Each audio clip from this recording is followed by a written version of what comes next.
Hi friends, আমি কিছু কথা বলতে চাই শফিকের জন্য। তা শফিকের যে ভিডিওটা 15 মিনিটের খুব ভাইরাল ট্রেন্ডিং চলছে, তা সেটা একটা ফ্যাক এআই দিয়ে ফাঁসানো হয়েছে। তা শফিকের মতো ছেলে হতেই পারে না এরকম কাজ করবে। তা শফিক খুব ভালো ছেলে, আর শফিকের জন্য ছোট বড় সবাই ওর ফলোয়ার ওর ফ্রেন্ড। তো এরকম কাজই করতে পারে বন্ধুরা, বলো তো? করবে না। তো আমি বলছি এটা শফিক না, এটা একটা ফ্যাক। তা তোমরা এই ভিডিওটাকে বেশি বেশি করে শেয়ার করো আর পাশে থাকো। এবার আমি দুটো কথা বলি, চুপচাপ শোনো। প্রথম কথা হচ্ছে এই মামনির দুঃখটা হচ্ছে এটাই যে ভিডিওটা যেটা ভাইরাল হয়েছে সেটা ওই মেয়েটাকে না নিয়ে শফিক এই মেয়েটাকে নিয়েছে, সেজন্য মেয়েটা এটা অ্যাকসেপ্ট করতে চাইছে না।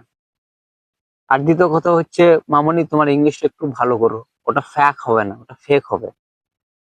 আর তাছাড়া ভিডিওটা কি ফেক না অরিজিনাল সেটা সবাই জানে। আর আমার মনে হয়, শুধু আমার না, যত অডিয়েন্স তোমার এই ভিডিওটা দেখছে না, সবারই মনে হচ্ছে তুমি গাঁজা খেয়ে ভিডিও করছো। কারণ শুধু শফিকও না, ওই মেয়েটা শুধু তাদের ভুল, নিজেদের ভুল স্বীকার করেছে।